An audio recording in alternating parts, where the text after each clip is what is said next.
What's going on, everybody? Welcome back to the big thing. I have really enjoyed it. It's funny because you guys know how much I was talking about that I didn't want to do digital interviews anymore, and I want to do in studio stuff because of the vibe, and then I want to beat my own fucking words because I've gotten so many great guests recently, and some people that I couldn't have gotten in studio, and today's no different. Frankie Kazarian is here, ladies and gentlemen. You know him. He's the first ever AEW tag team champion. He's been around. And he's I think one of the guys instrumental in all the AEW success. When you look at any of the guys that were there when the thing started, that is a badge. That's a badge of honor. And they're making punk rock right now, AEW. So, and we're also going to talk to Frank. Frank's got a band, and they have a song called No Mercy. It's his band Gutter Candy that we're going to talk to him about. And he's already, I was talking to him beforehand, and he's very much singing a lot of my language. We're going to talk 80s wrestling on this show. We're going to talk about Cobra Kai on this show. We're going to talk Star Wars. So you know how I'm going to geek out on this one for sure. But before you do that, I got to ask you got to show some class, just a little bit, just an ounce. That's all I'm asking for, an ounce of class. And you got to do that by subscribing and hitting the notification button. Do that. And Patreon, hit it up, man. SCN Live's on there 3 months, three times a month. We got the rewatch of The Thing. Finally, told you, finally going to do that. Some bonus episodes, all of it. But enough about me.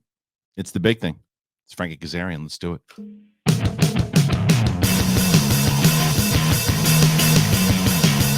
What's up, everybody? Welcome back. I'm excited, man. Let's do it. Let's get right into it. He is the first ever AEW Tag Team Champion of the world. AEW star. Frankie Kazarian. Let's bring him in. Yo, what's up, man? What's going on, Matt? How are you? It's good to have you, brother. I appreciate it because we've been talking kind of back and forth for a little bit, and finally, and you were so kind to be able to. I know you were traveling, you were doing some stuff. And we were trying to get this done, and the fact that you were able to do it, I appreciate you coming on today. Oh, my pleasure, man. We first started talking literally months ago, and then tried to put something on the books in the last couple months, and it just, because of traveling and scheduling and just all types of stuff, just got pushed back and back. But I'm glad we finally both had a day to do this, man. Really looking forward to this. Same here. And it was funny because I always ask my guests before they come on, like what they're watching, and it can be anything. And you said to me, which was music to my ears, you're like, I watch 80s wrestling, and I go, dude, that's what I fell in love with. That's the reason. And we haven't really had an opportunity to speak. My audience is bored to death with the fact that I wrote for WWE very, very, very, very briefly. Right. But it was the golden era that got me into it. And I just over the weekend watched the 1989 Royal Rumble with my daughters, and it was the first thing. And it's like playing an old school video game, man. Just watching all those classic wrestlers. What do you remember that one pretty well? So 89. So that would have been the third one. Second, right? Isn't it the second? I'm sorry, second. Yeah, because the first one was USA in 88 before 4. That's yeah. Right. Hacksaw Jim Duggan. Yep, Hacksaw Jim Duggan on USA Network. I remember watching that on USA. Yeah, yep. And only 20 guys, I think, not 30. Was it 20? Yeah, and then they moved to the 30, and that was like, and there's no music for people when they got announced. It was just a crowd either booing or popping or whatever, and just waiting. It was I geeked out. I've seen that one so many times, but I geeked out watching it again because it starts off with Axe and Smash going after each other, and that I remember watching that as a kid, and they did have entrance music because that was the pop. Yep. It was those Rick Derringer chords. And it was like, and Howard Finkel, and now the man who do number 2, and I remember freaking out, like, oh my God, these guys have to fight each other. Yeah. And that was that set the tone. That set the tone for the Royal Rumble going forward for the next 30 years. It really did. And I think that the other thing that really set the tone was the excellent commentating by Jesse Ventura and Gorilla Monsoon, who set it up as like, are they going to do it? Are they going to go at it? And like, their answers your question. They're going right at it, and then they're beating the shit out of each other. And then number 3 is Andre, and it's like they just turn around and they dropped him. And this got to a point where Andre, because remember for a long time it was like impossible to drop Andre. And then everybody started dropping Andre. Yeah. Warriors started dropping Andre. Like everybody started dropping Andre. But yeah, man, just watching the legends, like Bad News Brown, like Ronnie Garvin comes in at one point. It was something special. For me, those pay-per-views and those Saturday Night's Main Event, it's comfort food. Yeah. Just hearing Gorilla Monsoon and Bobby, or Gorilla Monsoon and Jesse, or Vince and Jesse, it brings back such comforting memories, and it's just stuff I go to on a regular basis to this day. I love that. I mean, it's to me, it still is my favorite time. And yeah, there was superhero type, cartoonish stuff about it, but I dig it. And I just thought that's why I got to be honest, why when AEW was announced, when it started, because I had an opportunity, like Jericho came in and Cody came in when I was at Collider, and I talked to him, and Ryan Satin was at Collider for a while, and I was talking to him about all the stuff that was coming out with AEW. And I said, what I'm excited about was more or less like the old school kind of down to the wrestling side of it. And it seems like there's more power to the wrestlers, which I really like, and there's more freedom. I mean, you're there. Do you agree that that's perception is reality? Yeah, I mean, you have a direct line with the boss, which is not always the case in pro wrestling. If you have something on your mind, if you have something creatively that you would like to get out there or pitch, you have a direct line. It's not like you have to go through channels. There's one guy you can go to, and he's willing to hear you out, which is great. And we have, since day one, AEW's emphasis has been on the in-ring product. And that's what, a lot of fans were missing with other pro wrestling. So right. we try to right out the gate, set the tone with that.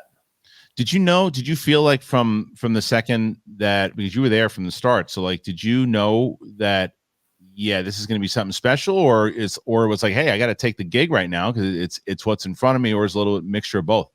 No, I knew. I was fortunate enough to be kind of in on the ground floor before there was a ground floor, like in the early developmental stages, like a long time ago.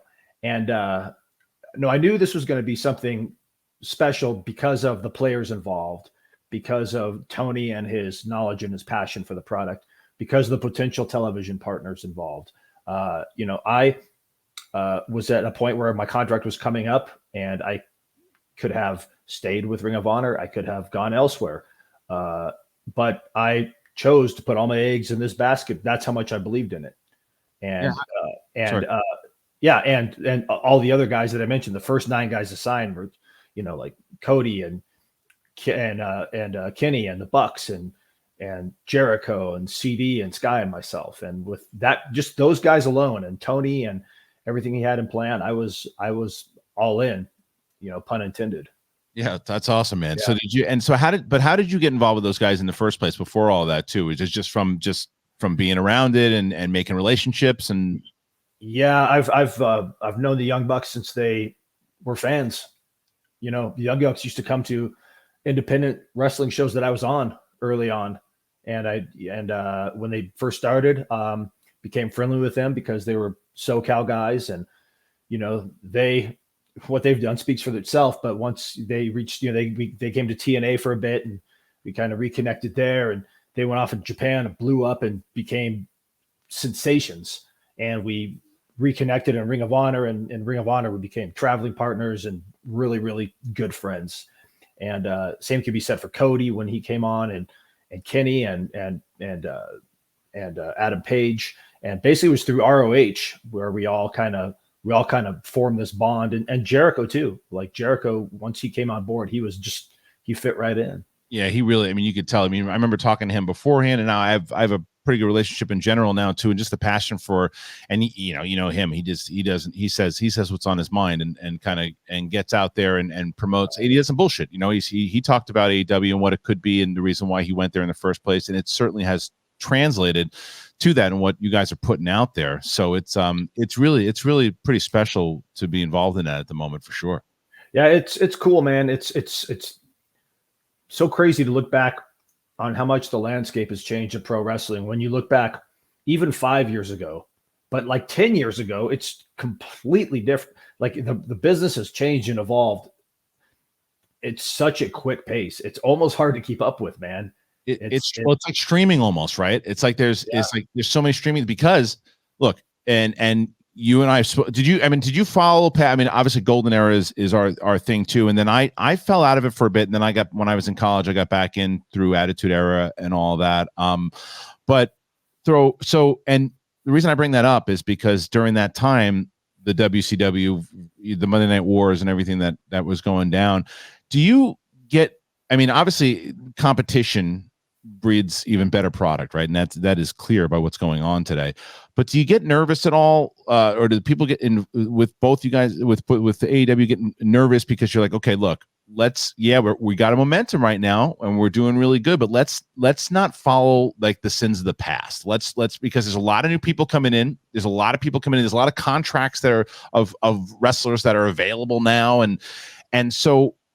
As someone in the company, are you looking going, okay, we got to let's just stay the course because we don't want, WWE is a beast. And right now you guys are the hot thing. There's no doubt about it. Yeah. I personally, like I understand like all the contracts and, AEW has signed a lot of people and I understand the philosophy on why they sign those people. But if it were me running it, and it's not, I would be hesitant to sign that many people because of things that have happened in the past. Right. Because you've seen companies that had, 150 guys under contract and only 50 were being used. And, obviously that's a decision they've made and that's the way they want to conduct business. And I respect that. But you got to be careful because you have a lot of guys, a lot of talent. Look at all the people that we've brought in. I mean, they all speak for themselves. They're all stars. They're all incredible wrestlers. But you do have to be careful that, you're going to have a good portion of guys that are capable and are good and are favorites of the audience that they're just not going to see because there's only 2 hours of television time on Wednesday, 1 hour on Friday, and the various shows on YouTube. But they seem to be handling it all okay for now. And again, that's not for me to judge, but that's just me personally as an insider looking from the outside. I could see how that could get a little muddy. Well, that's why I asked, because it's just one of those things that you guys are, it seems like right now it's doing it right. And you always worry like, okay, there's this momentum, but you speak of that, how they bring people in. You actually had an opportunity when Kristian came in for his match. What a match that was, by the way. Phenomenal match, really great match. And then you hit the flux capacitor. It looks like it's gonna go down. And then, it was such a great match. And it kind of, what I liked about that match was that you could really tell two pros who just knew how to, not trying to one up each other, like really selling it to the crowd, making sure that it was, putting each other over. And I thought it worked really well. So it just kudos to that. It was a great match. Thanks, man. Kristian is first and foremost a very good friend of mine, and I was thrilled that he came there. He and I had chatted about AEW before that, and I had basically sold him on it and told him, how, all the really cool things that were being done and how it was run so professionally, and to be chosen as his first opponent was an honor for me. He thought that would be a good idea. Tony thought that'd be a good idea, and I was thrilled. And to be his first match, not only his first match at the company, his first match in 7 years. Yeah. Which that anybody that's ever done this can tell you, if you take 7 weeks off, it's hard to step back in. 7 years, that's a lifetime. And he didn't miss a beat. And I'm not saying that because he's my friend and a mentor and a peer and someone I respect. I'm saying that as someone that has done this for 24 years. He did not miss a beat. It's unreal how he did it. Well, yeah. And speaking of like long layoffs, it's funny because like a week before Punk came in for that, I had him on this show. And I didn't. People were like, you're gonna ask him. I'm like, he's gonna tell me. He's gonna ruin the surprise and he's not gonna tell me. What am I asking for? I'm like, that's silly. But he shows up a week later. So speaking of someone who was out of the game for a long time, this guy was out for. Do you guys? You watching backstage?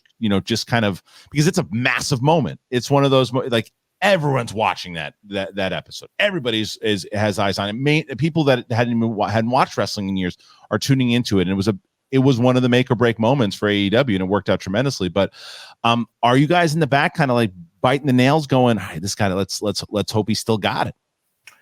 I mean, I wasn't. I kind of, when I'm there, I do my own thing. That day I mean, we were in Chicago. I mean, all the stars aligned. I knew that was going to be the perfect storm of something really cool happening. And I a lot of times I'm off doing my own thing. Sometimes I'll go and watch from an area kind of in the crowd where I can't be seen, but I can see.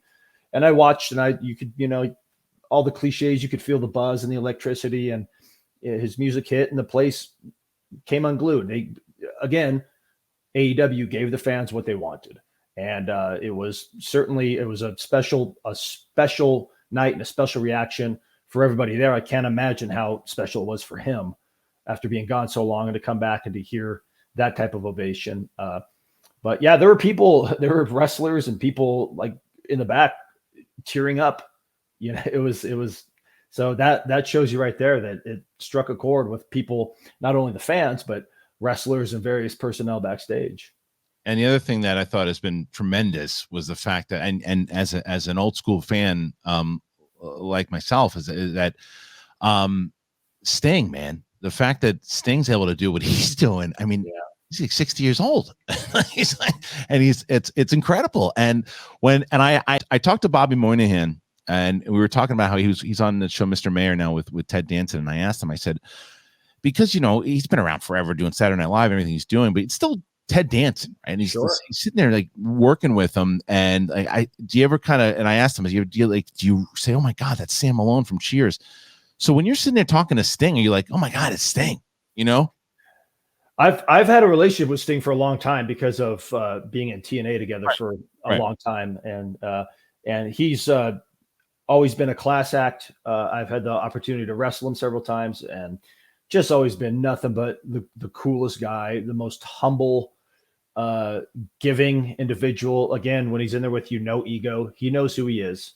Honestly, a joy to have in the locker room. And it's funny, when he debuted, I remember that night I wrestled Jericho in a singles match, and he had the big surprise entrance, and I saw him right there before and shook his hand, and Stinger, and he's just like, look at us, we're both still here. I can't stay away. And and it's funny because for everybody that criticizes, like, oh, he's 60 years old, like, who gives a damn? He's Sting.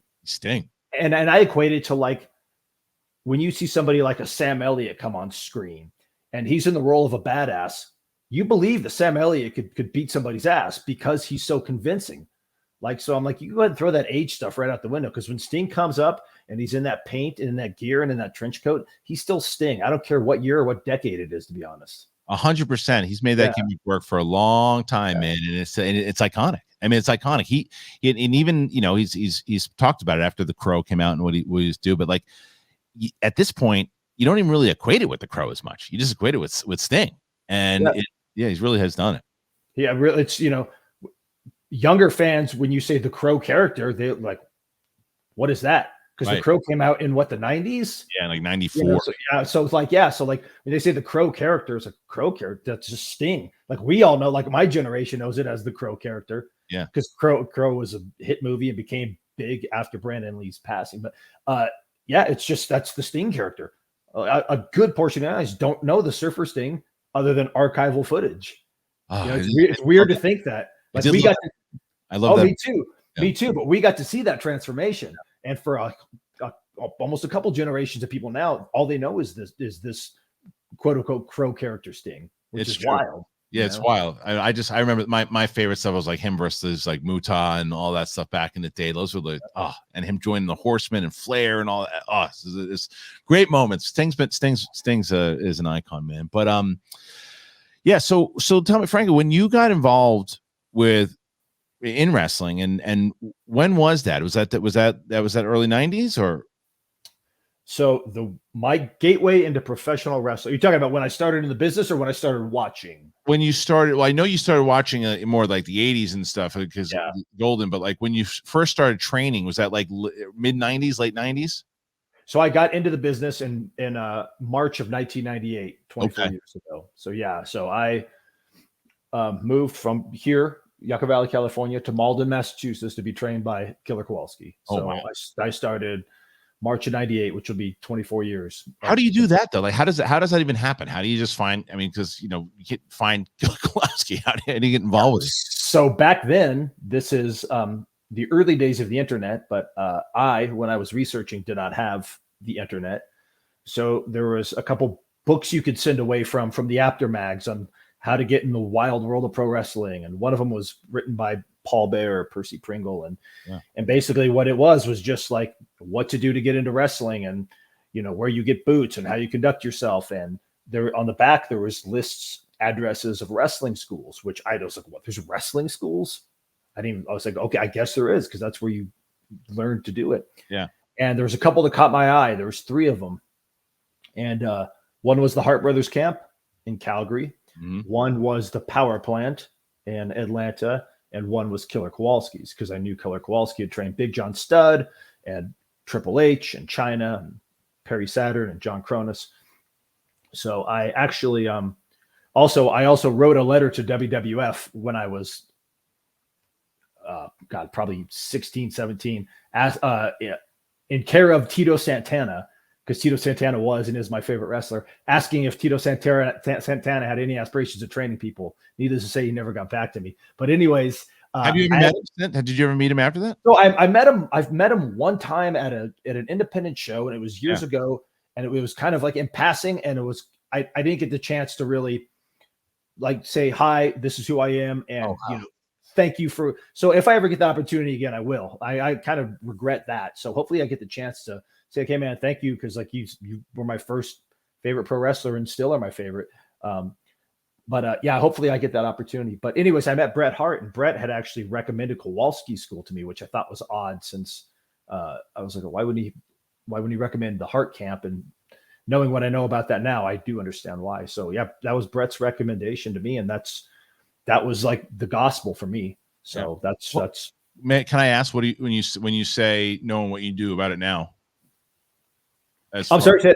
You said knowing what you do about it now. Just the Hart Camp. Like like Jericho can probably tell you a lot of stories. Like he showed up, like his stories. Like he showed up on the first day, and one of the Harts was there. I don't know if it was Bruce or Keith, and they never saw him again.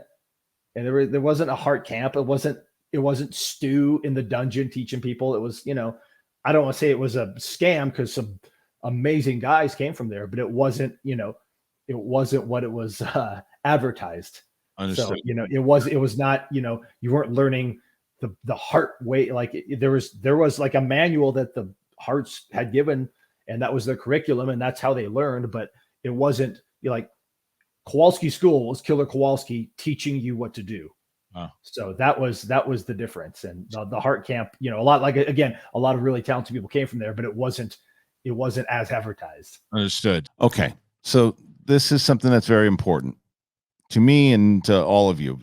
You got to be able to secure you guys, the audience, me, people I work with.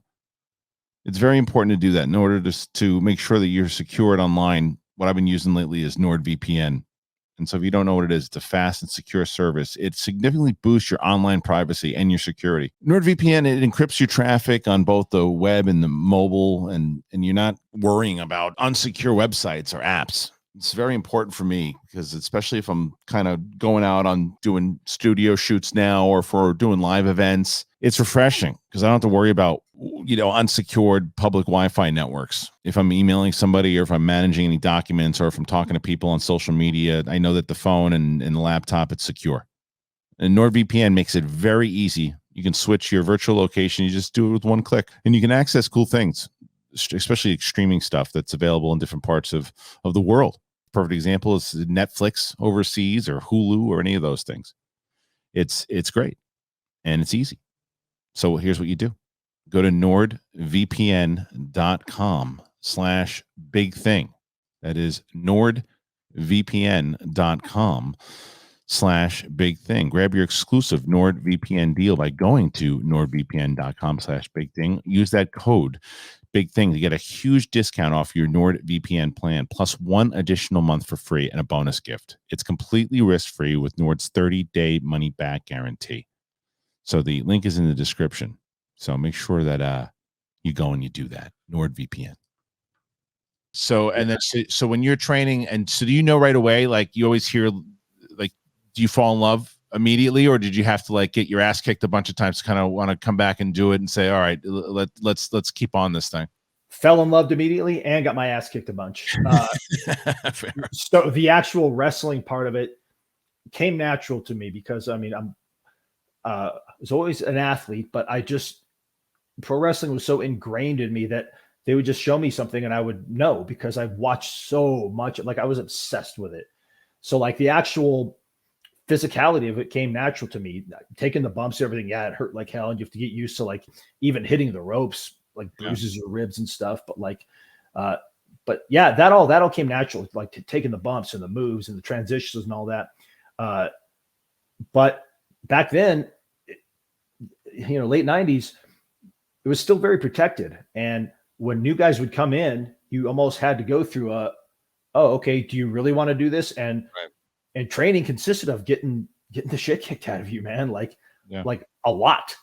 But I would not trade that for the world because that, Yeah, well, that's what you hear. I had Booker on recently. We were talking and I had asked him, I'd said, do you think it is a lot easier now to break in than back then? He's like, absolutely, it's easier now because there's just so many places, whether it's the internet or different play. I mean, look, he's got reality wrestling. There's all these things that you have a chance to break through. And what you're telling me is the way I've always heard the stories of like the old school way. It's like there's a few places they would beat the piss out of you in order to do it, to haze you, but also toughen you up to say, okay, if because you can be in a match like this, man, you're in one of those old pros that have been around for a bit. And you think you're calling your spots one way, and that old pro might change it on you in a heartbeat, and you got to go with it. Yep, absolutely, yeah. And like there was the blow up drills and the ass kickings and all that, and I saw guys come and go, not just in the school. Over the course of my career, I've seen so many guys come and go, and so many guys come in that looked like they had a ton of potential, physicality wise and everything, and just couldn't cut it. Yeah. Sometimes, like I tell a lot of people when they ask advice, like you gotta have a thick skin to be in this business, a thick skin. You cannot let stuff bother you because you are going to go through a lot of stuff, a lot more mentally than you will physically in the long run.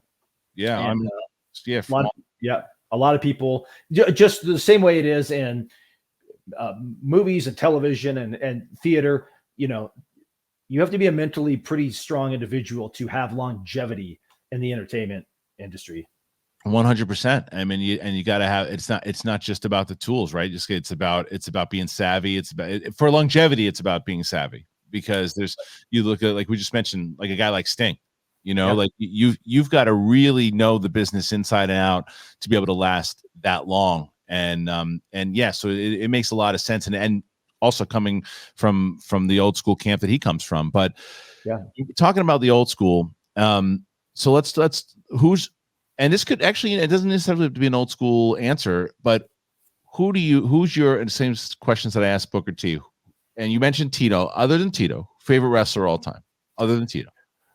So Tito was actually the first wrestler I ever saw because my first thing I ever watched was WrestleMania 1, and he's the first match. So maybe that has a lot to do with it. But so I always gravitated to guys that had that style. So early on, yes, the Hulk Hogan's and Roddy Piper's were attractions, and I enjoyed watching them, of course. But like when I saw like the Macho Man, I'm like, okay, he does a little more cool things. And when I saw guys like Bret Hart and Davey Boy Smith and the Dynamite Kid and Ricky Steamboat, like I immediately I always say I gravitated towards the Intercontinental type wrestlers because those were the matches I looked forward to most. Yeah. The Kurt Hennings and the Bret Harts and the Kerry Von Erich when he was there for a bit. And like I said, the Titos, and then, like those type of guys, like I guess, yes, the smaller guys at the time, but the guys that I thought were having the coolest matches.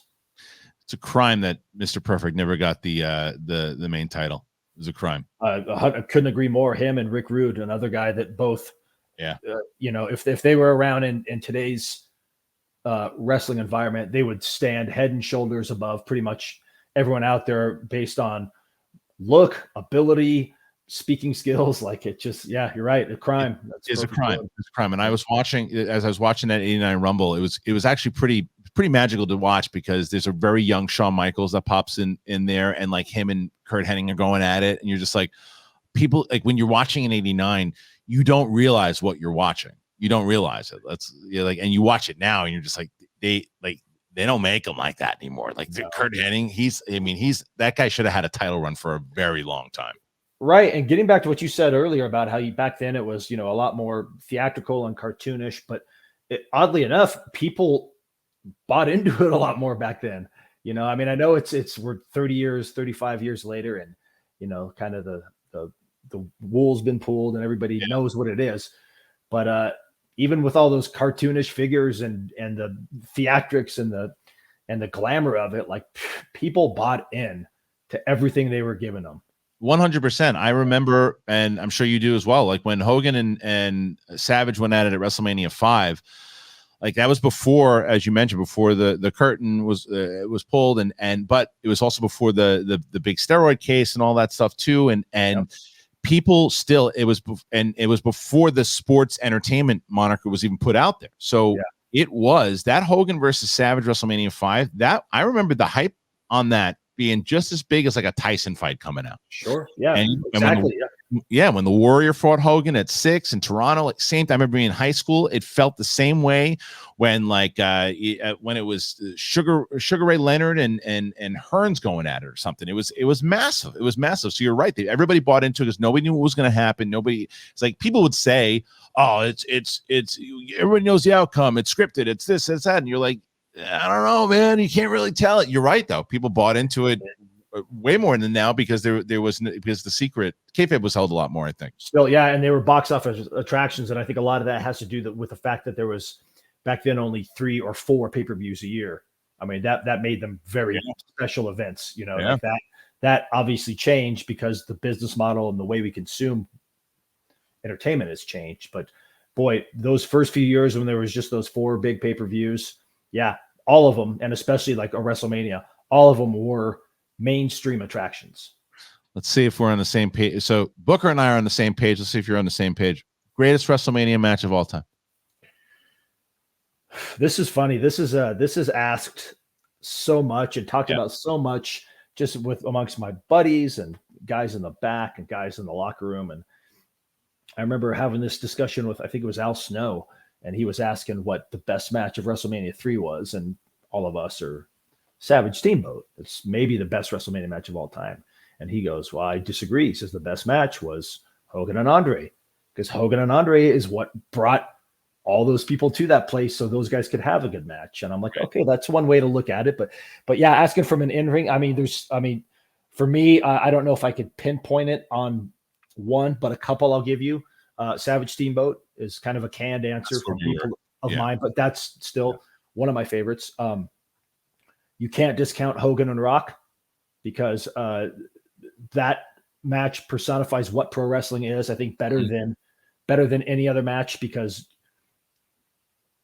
never in a match have the fans been more invested in 2 characters, not wrestlers, 2 characters. Yeah. And that match proves that because the place was on fire for that match. Another personal favorite of mine, because I was there, was the Bret Hart versus Shawn Michaels Iron Man match. Oh, wow. You were at that one? Yeah, I was there. I was in the crowd, Mania 12. And I know a lot of people don't like Iron Man matches. I, at the time, was just so obsessed with good wrestling and technique and those were 2 of the best, arguably 2 of the best ever. And so I have a soft spot for that one. So in ring, another one I was there was, I was actually employed by the WWE at the time, so I watched it kind of from the crowd, was Shawn Michaels versus Kurt Angle. Okay. 21, which was first time those guys ever got in the ring together, and remarkable, outstanding match. Just 2 of the best storytellers we've ever had the privilege of watching. I agree. Those are all great ones. And Savage Steamboat to me is still, whether I'm definitely part of that canned answer, because like I watch that match maybe 2-3 times a year. Is that your number one? Is that your number one? Easily. Okay. It is just some of the best storytelling and just a master class. Just a masterclass. I love that match so much, and it was, and you have to turn Savage babyface after that, because how do you keep him heel? How do you keep him heel at that point after a match like that, after what he just did? And it was made a lot of sense of why then he got a title run after that. Sure. yeah, there's so much, but I think that and it's funny you mentioned Hart and the one that you were at, the Iron Man match. I actually I like Iron Man matches when it's people like that are doing them, right? Yeah. So that was a great one. The one that I had never seen, because after I left WWE, I took a break for a long time. And then after, because I started a show called Movie Trivia Schmoedown, which infuses movie trivia with wrestling. Oh, yeah. And I started watching again, and I went back and watched a lot of the stuff that I had missed in the past. And I had heard all this stuff about how Taker and Shawn Michaels was the best of all time. Great match. Yeah. I mean, just a great match. And I don't know if I was watching, if I had seen it when it was going down, then maybe I would have felt different. But I said, it's a great match, but it still doesn't touch Savage and Steamboat for me. Yeah, agreed. I completely forgot about that one. But yeah, both of their matches were phenomenal. Both. And again, it's like two of the best, two absolute icons. Yeah, that's certainly up there. It is. All right. So switching away from wrestling for a second, we were talking about it. Where I had asked the stuff that you are watching, and you're a Star Wars guy like me, Cobra Kai. You're watching Book of Boba Fett right now? I am watching Book of Boba Fett right now. Yes. Are you all caught up? Because I don't want to. No. I'm all caught up to, as of last Wednesday, the Grogu and all that. So spoiler alert, people. Yeah, that's a big. So anybody check time codes. We're going to talk about spoilers here in Book of Boba Fett. So if you haven't watched it by now, man, it's your own fault. Come on, 100%. I agree with you, but you know better than anybody, Frankie, how the internet is. So yeah, man. So this is to me, I don't have an issue. There are a lot of people who do, saying that it's the Book of Boba Fett, and yet he's only in so far 4 episodes out of the 6. So what's going on and blah blah. I said I'm watching a Star Wars show. That's the main thing for me. And it's like, and it's two, and they already said in interviews that this is Mandalorian 2.5. I don't give a shit. You want to tie it up at the very end of it, as long as it's put together. I just got to see Luke Skywalker, and that deep fake stuff was nuts. It looks so good. Did you enjoy it? Absolutely enjoyed it. And I had probably 5-6 people Wednesday morning text me, have you watched Boba Fett yet? People that I talk about Star Wars. I go, no, I haven't. Like people I saw later in the afternoon, have you watched it yet? No, I haven't. Text me when you, like, okay. So I'm like, shit, I have to watch this. And so I was assuming something big happens. And yeah, when I saw it, a big pop, obviously. And I was just thinking, like, watching it, how remarkable it was. And like, just imagining what we could do now. Like, it's like the possibilities going forward with Mandalorian and Boba Fett and the Kenobi show, like, it just, anything's possible now. It's unbelievable. And the Book of Boba Fett, like, again, this is spoiler, but we see him crawl out of the pit, and like, that's something I've been reading about since I was a little boy. Like, or reading in the novels or hearing about or reading in comics, and to finally watch it, it's like that comfort food I was talking about watching 80s. It's so cool.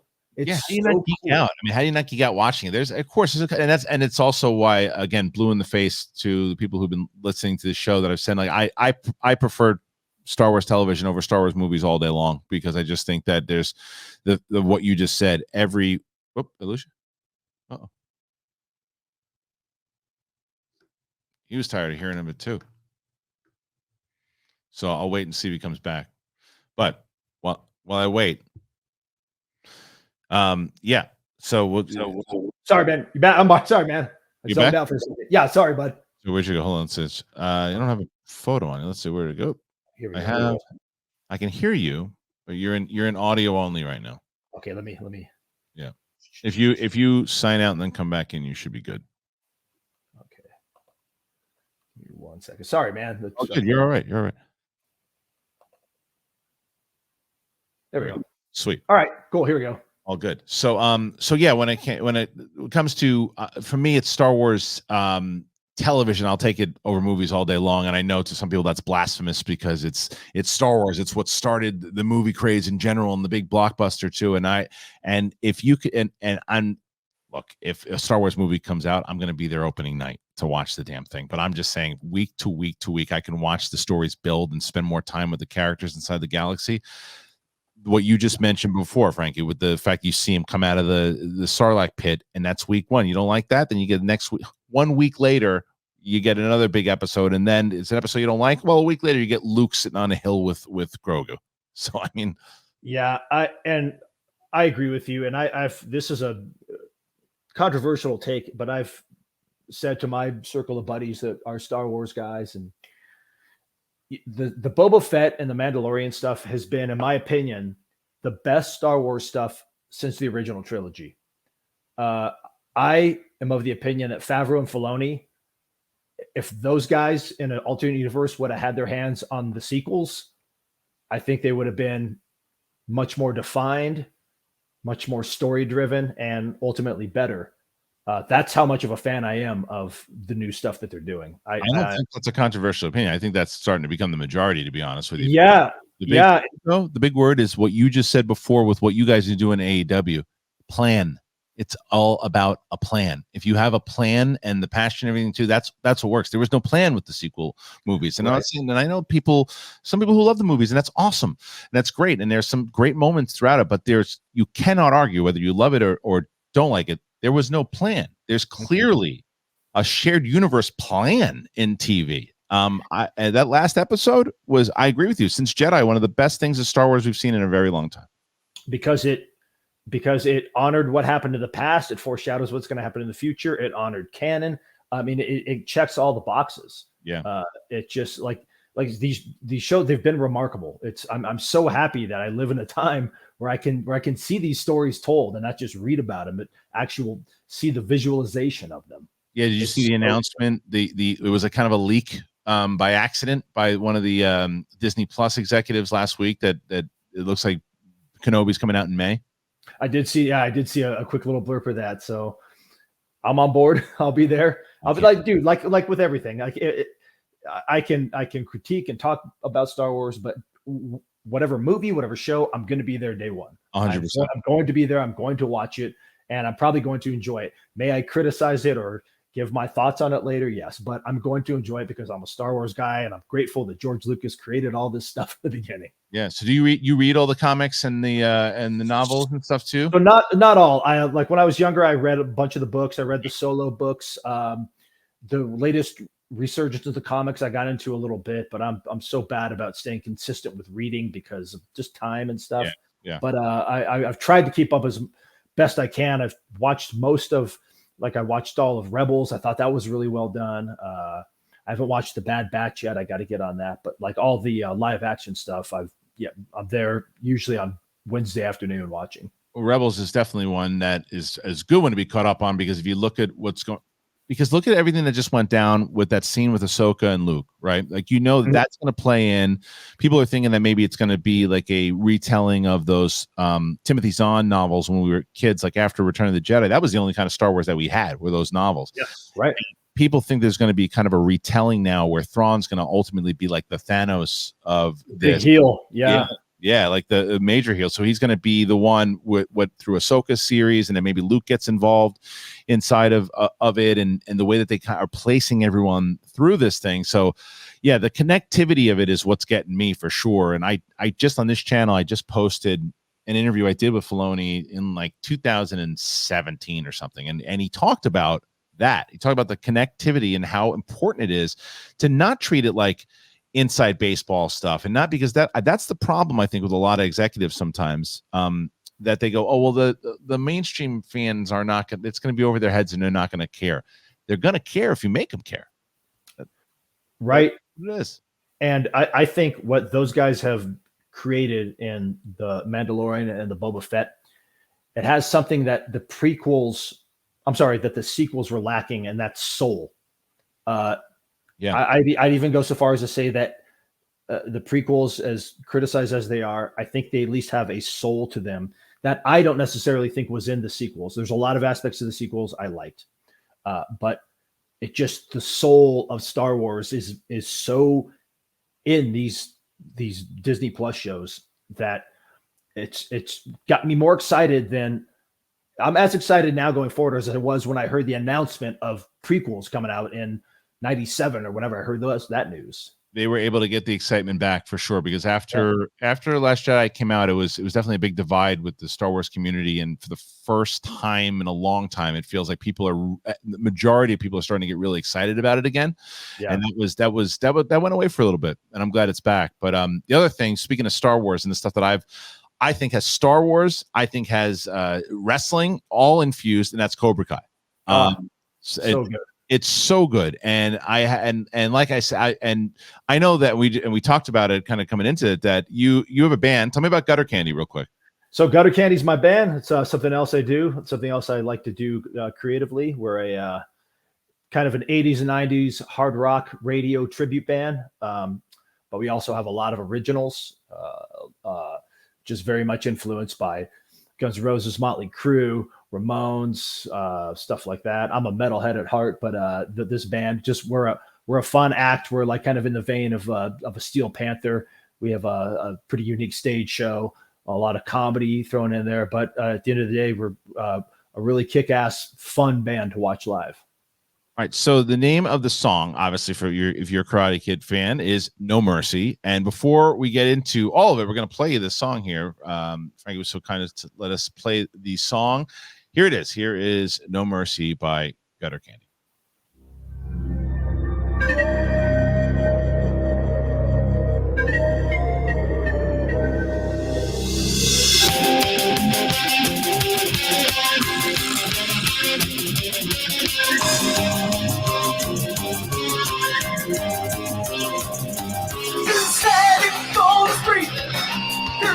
Looking for a fight. We're gonna throw down like nothing for tonight. Don't need no all-night corral settlements to settle the score. You're gonna get a great kick in the face before you hit the floor. If you wanna be number one, then you can't be number two. Do what you gotta do to make all your dreams come true. You gotta strike, no mercy. Strike, no mercy. But kicked on the daily, humiliated left and right. You gotta learn the way of the fist to be ready to fight. You better sweep the leg if you wanna survive. Get on the body bag and walking out of here alive. Mercy's for the weak, so spare no man. Fear doesn't exist in this dojo, don't you understand? You gotta strike, no mercy. Strike, no mercy. Strike first, strike hard. No mercy, no mercy. Strike first, strike hard. No mercy. Strike first, strike hard. No mercy, no mercy. Strike first, strike hard. No mercy, no mercy, no mercy,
Better flip the script and get ready to kick ass.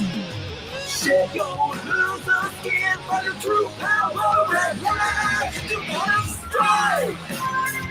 No mercy. Strike. No mercy. Strike first, strike hard. No mercy. No mercy. Strike first, strike hard. No mercy. Strike first, strike hard. No mercy. No mercy. Strike first, strike hard. No mercy.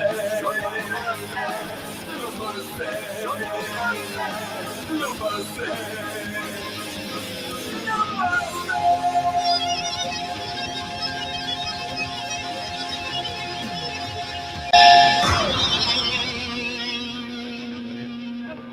There you go, ladies and gentlemen. So there is no mercy by Gutter Candy, and thank you for letting us play that. I appreciate it, man. Hey, thanks for playing it, man. I appreciate that. Full disclosure, myself and the lead singer Jersey Dagger are massive Karate Kid and Cobra Kai fans, and we wrote that song when the show first came out. We're like, let's write a song about that series and about the movies, and let's write it as if like they're going to include it on the show. Like if the idea is like that song could be an infomercial for Cobra Kai, like the way the phrasing and the lyrics and everything, if you're familiar with the movies and the show. We wrote it just 100% to go like, hey, here's Gutter Candy. Here's a song we wrote. Please use it.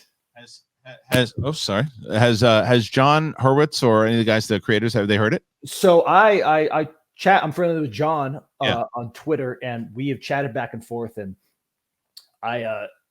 God, it's been so long. Maybe a year or two ago, I told him that we wrote a song, and he had put me in touch with the musical director, and awesome. And I tried to, and I don't think I was able to get my message through to her or not. So I might try again, because I think that if you listen to that song, I think it putting like a montage behind it, it's so 80s. It's great. It's got the feel of an 80s action movie song.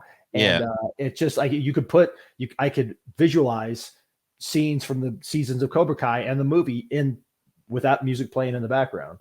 And those guys, they just have such a great sense on it. They're the best, man. It was so funny because today, at the time of this taping, there was a fan that tagged me and John on some post, and he made like shirts of Cobra Kai, and it was like in the Street Fighter design, right? With all the, but instead it had all the characters from Cobra Kai. So cool. And I said, this is why John is so good at what he does and how connected he is with his fan base. He wrote back to the guy and he's like, I just purchased them. And it's just like there's so cool. There's so many people out there, and it's hard to keep up with everybody, especially with that show now too. That show is like such a massive hit. John is so connected, and so are Josh and Hayden as well too. But they're so connected to their fan base. So I'm sure, like when you said that, you got in contact with him, like it doesn't surprise me that he's listened to it too. He's just such a good dude. Yeah, very gracious to even get back to me, because I had started dialogue with him when the first season came out, and he got back to me, and which was really cool. And yeah, those guys, that show's so well done, because you could tell, again, going back to something having soul, heart and soul, that show has it. And for me personally, I was always a defender of Karate Kid 3. Like that was always amongst my circle of friends, was always like, yeah, Karate Kid, but 3 is really bad. And I'm like, no, bullshit. 3 is awesome. I said 3 has Terry Silver, the single best heel in the history of cinema, the bad boy karate Mike Barnes. It's like so to see what happened in this last season, it's like recompense for me. It's like, I'll look at this, like, and everyone's coming on. Terry Silver's back. I'm like, oh yeah, Terry Silver's back. All the guy you thought from part 3 that wasn't the good one. Like, it's like redemption. It's so cool. They really, his character was just out of control good in this last one. And I mentioned to them when I had him on this recently, and I said to them that what I see, like, they sing my songs in this thing. They have it's wrestling, it's Star Wars. Do you see the wrestling comparison? You see all the heel turns and babyface turns and shit that's going down like all the time. It's like wrestling writing 101. Yeah, swerves. Yeah, there's swerves and total. And babyface turns you think are going to happen that don't. And right. And it's got just enough camp mixed with enough heart and action and soul and feeling, and just, it's, this last season I thought was, for me personally, I thought it was maybe directed more towards a little bit of a younger audience, which is cool because that's probably the audience they're trying to reach, because they introduced a lot of new young characters and stuff, and a lot more stuff, and like involving high school dances and stuff like that. But again, it's like I'm enjoying this as a man in my 40s as much as I enjoyed Karate Kid when I was a young 8-year-old kid or 7-year-old kid whenever that came out.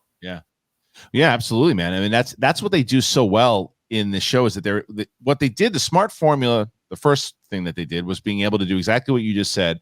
And that's take those people who saw it when they were a kid and all the lore and all that stuff that you really loved about it, get the nostalgia going, and you got those people, right? But what then you need to do is then you have to get that younger generation. So you have Miguel and Robbie and Sam and Tori and all of them. And then you're like, oh, so like my daughter can watch it, who's 10 years old now. She can watch it and be into it.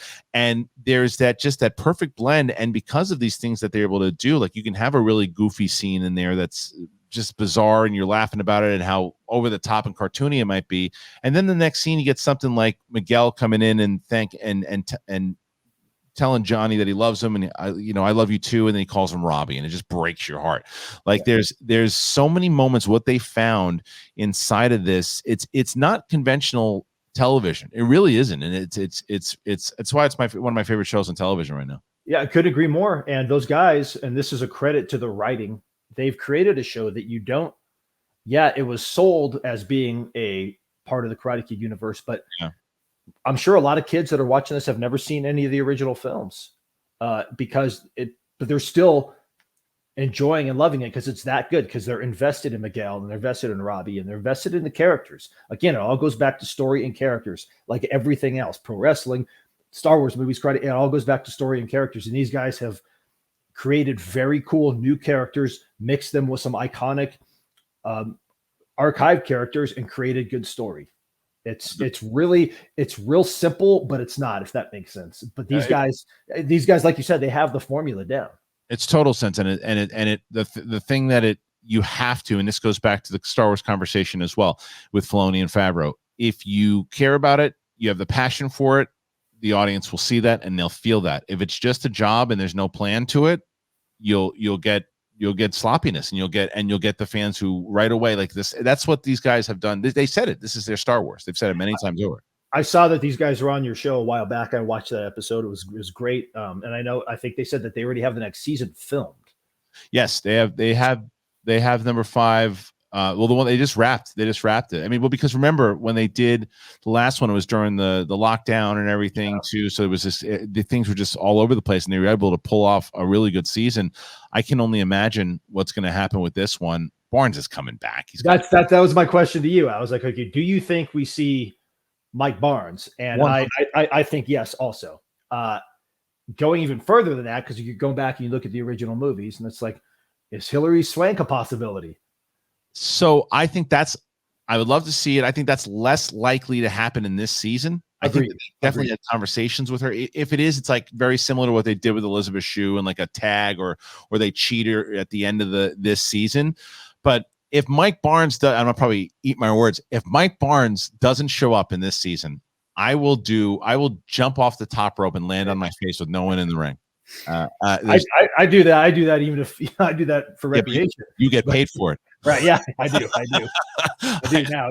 Yeah. No, but yeah, I agree. That just looking at the story where it's gone, that just looks like the natural next step. But it's like, and I think they're almost out of characters, but then you can go back and like, his name's escaping me now, but Daniel's friend that he meets at the apartment from the first movie that he goes to the beach with, like you could bring him back in. Freddie, that's it. Yes. You could bring him back in a role. You could bring, there's still the other members of Cobra Kai from Johnny's, the original Cobra Kai. That's right. Well, that's what they said. And the guys said that too. They said, if anybody, they called the Miyagi-verse, anybody that's ever been in it, they've either talked to or talked about or thought about bringing them back. Right. So and it could be Michael Ironside from the next Karate Kid. It could be, it's all these different places. Everybody wants to see Dutch come back, but Chad McQueen has said that he just doesn't want to do acting anymore. And but the one thing is, though, they did say he was in prison, right? And Priest is in prison. So maybe if there was ever a time to get Chad McQueen and Dutch back, it's this season. Yeah, which is funny. I remember when they said that. I think they said that on the episode with Mike, where the one where he had cancer and everything. Yeah. It's funny if you know that original movie, Dutch was kind of the jerk that would end up in prison out of all of them. Like I always hated that character. Just a smug jerk. He was so, they were all jerks, but he was like him especially. He was fantastic. It was a great heel. Great heel. Well, Frankie, look, man, it was really a pleasure talking to you. We should definitely do this again. But let me know what's going on with. So do you have your next match kind of planned out? What's going on? I'm there and I'm with AEW. I'm there every week.